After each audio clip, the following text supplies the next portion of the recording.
जीवन में संघर्ष होना जरूरी है। हानि इसलिए जरूरी है कि हानि ना होगी तो लाभ का मजा ही ना आएगा। इसलिए बच्चों को संघर्ष करना सिखाओ, बड़ों का सम्मान करना सिखाओ, मर्यादित बोलना सिखाओ। आपके बच्चों के पास बड़ी बड़ी डिग्रियां होंगी लेकिन बोलने का ढंग नहीं है कि बड़ों से कैसे बात की जाती है, तो फिर डिग्रियों का करेंगे क्या हम? जब बड़ों से बात करने की तमीज नहीं है तो क्या बात करें फिर, आपसे बताओ। इसलिए संस्कार देना भूल मत जाना साहब, बड़ा नुकसान होगा। अपनी बेटी को संस्कार दो, बेटों को संस्कार दो, अच्छे से बोलने का संस्कार, अच्छे से बात करने का संस्कार। घर में कोई मेहमान आए तो बच्चों के हाथ से भोजन परोसवाया करो। आजकल तुम्हारे बच्चों से भोजन परोसवा के देखना, इन्हें बनाना तो छोड़ो, परोसना नहीं आता। आप परोसवा लेना तुम्हारे बच्चों से भोजन, बाएं हाथ से परोसते हैं, बाएं हाथ से, बाएं हाथ से रोटी देते हैं। इन्हें ये नहीं पता मूर्खों को कि परोसना कैसे है। और ये गलती उनकी बिल्कुल नहीं है। आप मम्मी कुछ ना कर बेटी, कुछ ना कर, झूला झूल तू, कुछ ना कर बेटा तू झूला झूल, तेरा बाप कमा रहा है, कमा रहा है, तू झूला झूल। समय से जिम्मेदारी दोगे बच्चों को तो बच्चों के कंधे मजबूत होंगे। इसलिए समय पर तुम लोग तीर्थ यात्रा पे निकला करो थोड़े दिन के लिए, बच्चों को जिम्मेदारी देकर, ताकि पता लगे कि तुम्हारा बच्चा कितना मैनेज कर पा रहा है, कितना नहीं कर पा रहा। कर पा रहा है तो ठीक है, और नहीं कर पा रहा है तो जिम्मेदारी दो ताकि वो सीखे और सिखाओ। ऐसे नहीं, ऐसे काम किया जाता। समय पर बोझ आएगा ना तो कंधे मजबूत होंगे, और समय निकल जाएगा तब बोझा पड़ेगा तो टूट जाएंगे कंधे।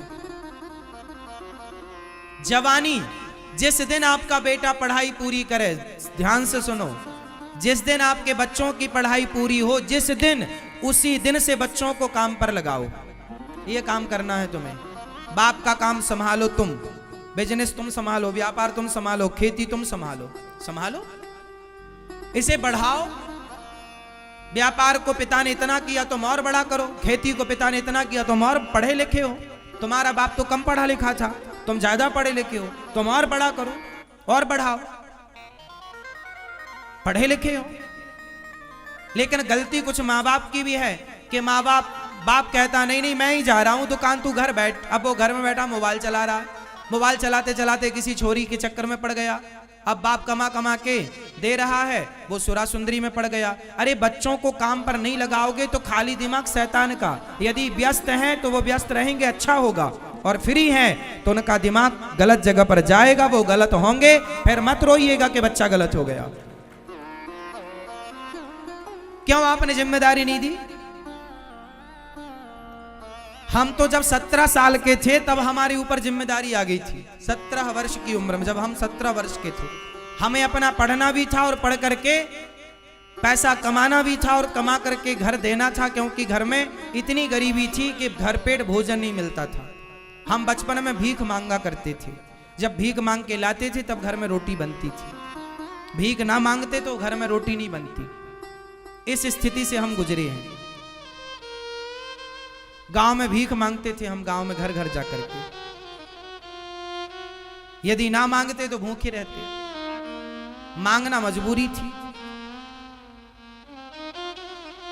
उस स्थिति से गुजरते गुजरते गुजरते गुजरते कर्म नहीं छोड़ा, भगवान के आश्रित रहे हैं। जीवन में कभी हार नहीं मानी, जीवन में कभी पलट कर देखा नहीं, कभी हमने ये नहीं कहा कि हम ये नहीं कर पाएंगे। इस धरती में जितना कठिन काम हो आप वो हमें दे दीजिए, हम उसे करके दिखाएंगे। जो आपसे ना हो वो हम करके दिखा सकते हैं, क्योंकि हमारी डिक्शनरी में ना नहीं है। हमने अपनी डिक्शनरी से ना शब्द हटा दिया, हमसे नहीं हो पाएगा, हम ऐसा कभी नहीं कहते। हम सब कुछ कर सकते हैं, हमारी इच्छा शक्ति है तो हम सब कुछ क्या नहीं कर सकते? हम सब कर सकते हैं। और जितना हमें लगा कि करना चाहिए उतना भगवत कृपा ने कराया, बिहारी जी ने उतना कराया। जितने की जरूरत थी, जितने की थी उतना बिहारी जी ने कराया। हमने अपने दिमाग को, अपनी बुद्धि को सदा अच्छी जगह लगाया, अपने दिमाग को अच्छी जगह खर्च किया, बुरे कामों में बुद्धि नहीं लगाई, कभी बेईमानी में, गलत काम में बुद्धि नहीं लगाई। इसलिए संघर्ष मुझे अच्छा लगता। यदि मैंने बचपन में भीख ना मांगी होती ना, तो आज मैं इतना मजबूत ना होता जितना मजबूत हूं। मेरे जीवन के स्ट्रगल ने, मेरे जीवन की मुसीबत विपत्ति ने मुझे बहुत मजबूत किया। मैं हर हालात से लड़ सकता हूं, हर हालात से मैं लड़ सकता हूं। मैं कभी घबराता नहीं हूं। कितनी भी चुनौतियां आए, अरे अब क्या चुनौतियां आएंगी, जितनी आनी थी खूब आई और खूब मैंने उनका डट के सामना किया। हमारे जीवन में जितनी चुनौतियां आई, मैं उतना मजबूत होता गया। मैं हारा नहीं। क्या नहीं आया? अब आप सोचिए कि जीवन में जीरो से आदमी, भीख मांगने से जो आदमी चला हो, क्या चुनौतियां नहीं आई होंगी? आपको क्या लगता है साहब, भिखारियों का कितना अपमान होता है? इस संसार में हर अपमान को मैंने सहा है। भिखारियों को लोग क्या नहीं कहते, मुझे भी लोगों ने क्या नहीं कहा, क्या नहीं सुना मैंने, क्या नहीं देखा मैंने। समाज ने सम्मान भी दिया है और समाज ने दो बातें सुनाई तो हमने उनसे सीखा भी। हमने पलटकर किसी को जवाब नहीं दिया, हमने पलटकर किसी को गाली नहीं दी। सब देखते चले आए, देखते, पलटकर जवाब नहीं। हर सुख दुख हानि लाभ उतार चढ़ाव, अपना पराया सब देखा। इसलिए मैं आपके बच्चों से, मैं आपसे कहूंगा कि आप भी अपने बच्चों को ना ज्यादा लग्जरी जिंदगी मत दीजिएगा। लग्जरी जिंदगी में बच्चा खोखला होता है। आप किसी को बस बिठा दो, आप काम मत कराओ। बढ़िया एसी की हवा मिल रही है, खाने को पकवान दे दो, एसी की हवा दे दो, घूमने को गाड़ी दे दो।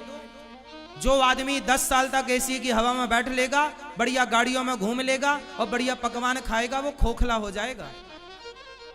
मजबूत होने के लिए ना भूखा भी रहना पड़ता है। मजबूत होने के लिए नंगे पांव दौड़ना पड़ता है, दौड़ना पड़ता है। बच्चों को मजबूत बनाओ साहब, एसी की हवा में बिठाने की जरूरत नहीं है। बच्चों को लग्जरी जिंदगी बाप ना दे। बाप तो बच्चों को स्ट्रगल करना सिखाए। बेटा मेहनत करो, कमाओ, अपना कमाओ, अपना बिजनेस करो, अपना करो। हर सुख दुख उतार चढ़ाव को देखो, हर मुसीबत का, हर विपत्ति का सामना करो। पता लगेगा ना कि विपत्ति पर आप क्या, आपका रिएक्शन क्या है, आप कैसे रिएक्ट करते हैं, आप झेल पाएंगे कि नहीं। पहले जो राजा बनता था ना, बाप जो राजा बनता था तो बाप पहले उसे भेजता था, जा जंगल, पहले शेर का शिकार करके ला। बेटा शेर का शिकार करके लाएगा तो बाप राजगद्दी में बिठाएगा, क्योंकि बाप ये भी तो देखना चाहता है ना कि मेरा बेटा मेरे मरने के बाद ये प्रजा की रक्षा कर पाएगा कि नहीं। जो खुद की रक्षा नहीं कर पाया शेर से, वो प्रजा की क्या रक्षा करेगा। इसलिए पहले के राजा लोग शेर का शिकार करते थे, इसलिए ये दिखाने के लिए प्रजा को कि देखो मैं तुम्हारी रक्षा कर सकता हूं। एक सबसे बड़ा जान पक्षी होता है जिसे बाज कहते हैं। बाज के बारे में मैंने डिस्कवरी चैनल पर सुना। मैं पहले जब टीवी देखता था ना, जैसे आपके बच्चे लोग टीवी देखते हैं ना, मैं पहले टीवी देखता था। अब तो टीवी देखने का समय नहीं है, वर्षों से मैं अब टीवी नहीं देखता। पहले बचपन में मैं बहुत टीवी देखता था, लेकिन टीवी में मैं डिस्कवरी चैनल देखता था। हमारे घर में 2009 में तो टीवी आई पहली बार। 2009, अभी 23 चल रहा है ना, 2009 में हमारे यहाँ टीवी, हम दूसरों के घर में टीवी देखने जाते थे। जब रामायण आती थी, महाभारत आती, तब हम दूसरे गांव में जाते थे टीवी देखने, नदी पार करके। अभी दो आप लोगों के घर में टीवी कब आई? आपके घर में टीवी कब आई? किस सन में?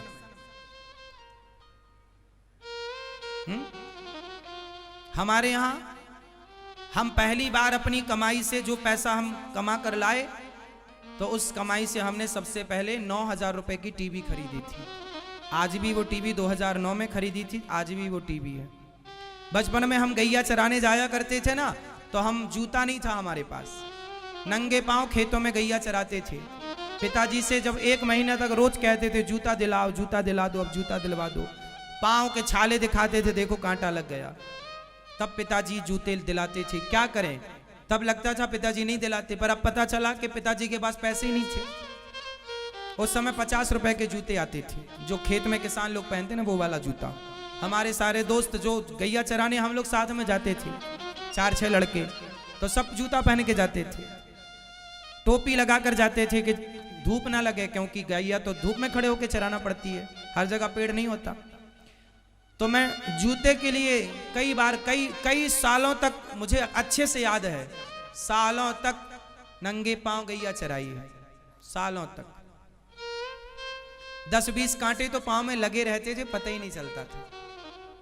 पैदल चलने की इस तरह आदत हो गई थी कि पैदल ही चलने की आदत थी।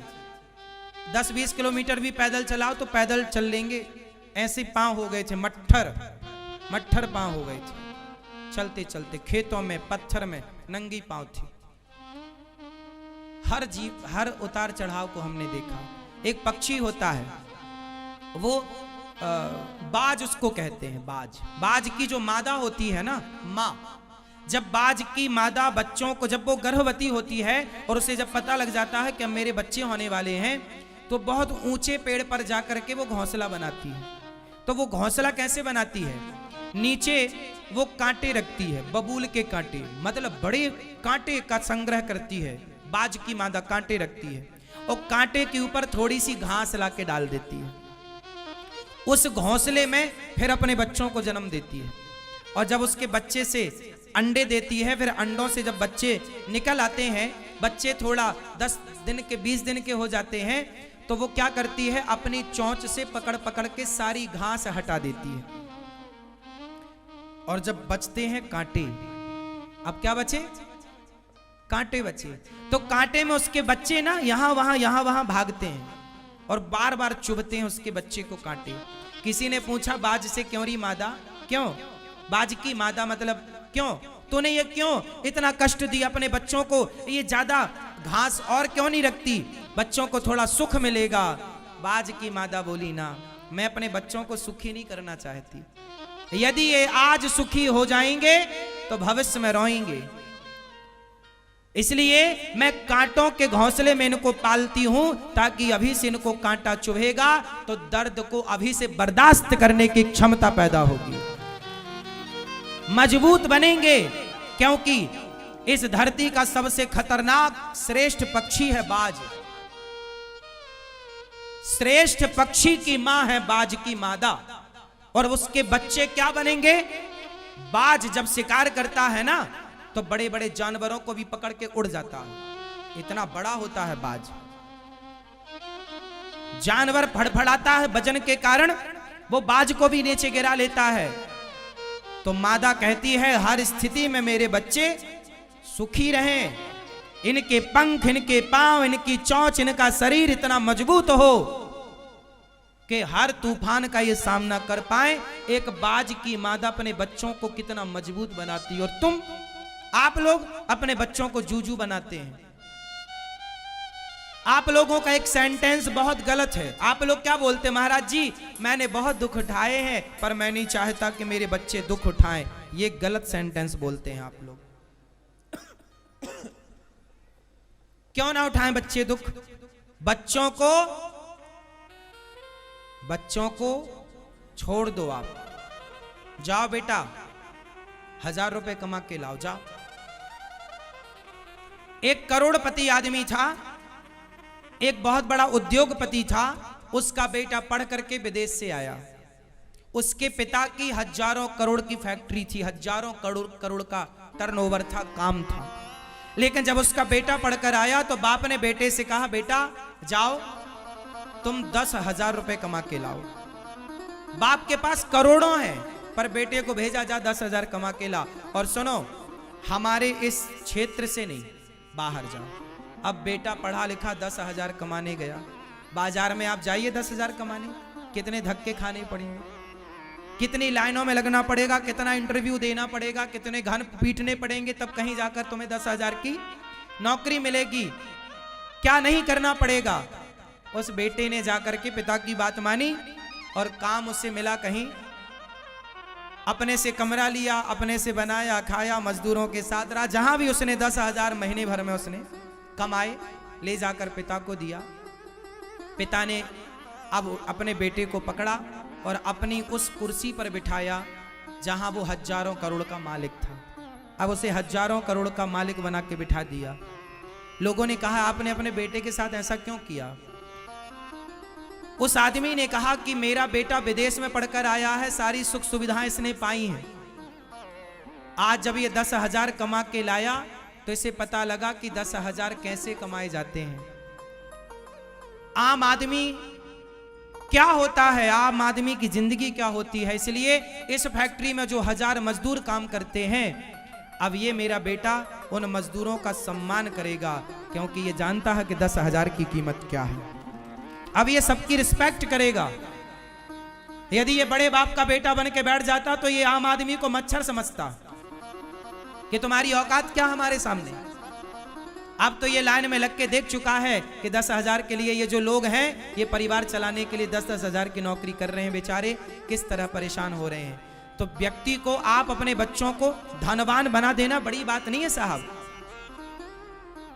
उस धन को मेंटेन करना, क्या आप उस धन को सही, क्या उस धन का आप सही उपयोग कर पा रहे हैं? क्या उस पैसे की कदर कर पा रहे हैं, इज्जत कर पा रहे हैं, या उसका आप दुरुपयोग कर रहे हैं? आपके बच्चे आपकी कमाई का, आपके पैसे का दुरुपयोग ना करें, बस इतनी सी बात है। पैसा मिलता है लोगों को तो दुरुपयोग करते हैं। आप अपने बच्चों को इतना संस्कार देना कि वो अपने धन का केवल सदुपयोग करें और अपनी मेहनत से कमाएं, बेईमानी से ना कमाएं, ईमानदारी से कमाएं। बस मेरा तो सिंपल सिद्धांत रहा है, मैंने कभी किसी के साथ बुरा नहीं किया आज तक। मैंने हर परिस्थिति का डटकर सामना किया, लेकिन मैंने कभी किसी का बुरा नहीं किया, किसी के साथ छल नहीं किया साहब। मैंने 1 रुपए का छल नहीं किया। मुझे हर पल हर दिन याद है, मैं भूला नहीं। मैं कोई स्कूल में इतना ना पढ़ पाया, मैं कोई यूनिवर्सिटी में इतना ना पढ़ पाया जितना मेरी जिंदगी ने मुझे पढ़ा दिया, मेरे समय ने मुझे पढ़ा दिया। मेरे जीवन की स्थिति ने जो मुझे पढ़ाया है ना, वो कोई यूनिवर्सिटी नहीं पढ़ा सकती। मैंने एक बार अपनी घटना सुनाई थी। देखो जीवन में एक मेरे साथ घटना, मैं पढ़ने के लिए 5वीं क्लास तक मैं 8वीं तक ना 7वीं तक सरकारी स्कूल में पढ़ा हूँ। हमारे गांव में 5वीं तक स्कूल था, दूसरे गांव में फिर 10वीं तक स्कूल था, मैं वहाँ पढ़ने जाता था। एक बार हम दूसरे गांव में गए पढ़ने के लिए, वहाँ से छुट्टी हुई 4 बजे, हम लौटे तो वहाँ से ना 2 किलोमीटर गांव था, तो बस चलती थी तो हम लोग रुक जाते थे, बस आएगी बस में बैठ के जाएंगे। बस में पीछे लटक जाते थे, किराया ना देना पड़े। बच्चे तो बच्चे होते हैं, हम भी उस तरह की मस्ती करते थे। घुस जाते थे चुपके से बस में, और 2 किलोमीटर था, अगला स्टॉप गांव था, वहां बस रुकती, उतर जाते। बहुत सारे बच्चे थे, बस वालों को भी पता था कि इनसे बच्चों से क्या किराया लेना। हम लोग नहीं देते थे किराया। कभी वो किराया मांगता था, उस समय तो चवन्नी चलती थी। उस हमारे टाइम पे ना चवन्नी चलती थी, 50 पैसे चलते थे। पंजी भी चलती थी, हमारे समय पे पंजी 5 पैसा चलता था। पंजी की एक गोली आती थी मीठी वाली, चूसने वाली, 1 रुपए की 20 गोली आती थी। हम लोग ले आते थे, जेब में भर लेते थे, चूसते रहते थे। हमारे टाइम पे पंजी की गोली आती थी। और एक बिस्किट आता था 1 रुपया का, आर के बिस्किट, छोटा इतना बड़ा बिस्किट आता था। पार्ले जी बड़ा महंगा था, पार्ले जी खाने की औकात नहीं थी तब। पार्ले जी तब भी 5 रुपया का था, 4 रुपए का। तो एक बार मैं गांव आ रहा था, शाम को क्या हुआ कि समोसे की दुकान थी, तो समोसा खाने का मन हुआ। समोसा 1.5 रुपए का था और मेरे पास लगभग 1 रुपए थे। मैंने बोला भैया 1 रुपए ले लो, समोसा दे दो। और समोसे वाले ने समोसा नहीं दिया। मैंने कहा भैया दे दो 1 रुपए का समोसा। बच्चे थे, अब 6वीं पढ़ते थे उस समय, हम 6वीं क्लास के बच्चे थे, तो कितने बड़े थे हम। तो समोसा मांगा, उसने नहीं दिया, तो हमने जिद की 1 रुपया ले लो भैया, दे दो। तो हम उसकी दुकान में बैठे थे, उसने हाथ पकड़ के बाहर कर दिया, चलो बाहर यहां से। उसने बाहर कर दिया।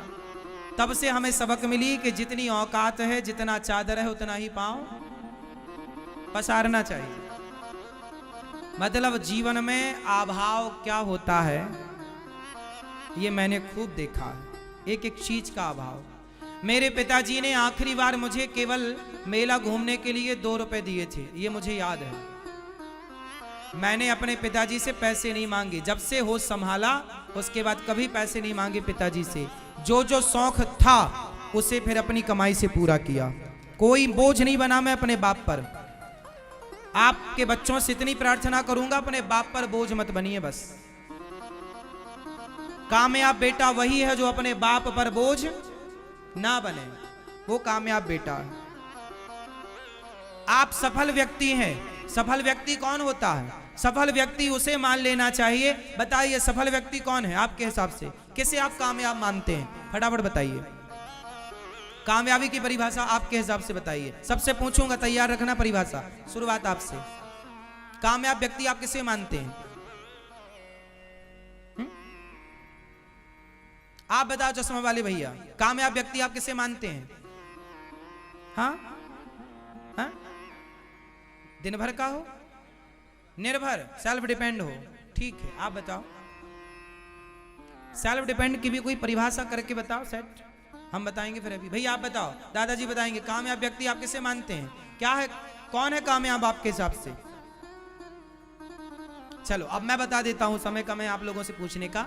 जो मैंने अभी तक जाना, मेरी उम्र का तजुर्बा है, अब ये परिभाषा कहीं लिखी नहीं है, मैंने अपने से तैयार की है कि भाई जो मुझे लगा, मैंने, हो सकता मेरा मानना गलत हो तो आप इसे सही कर सकते हैं।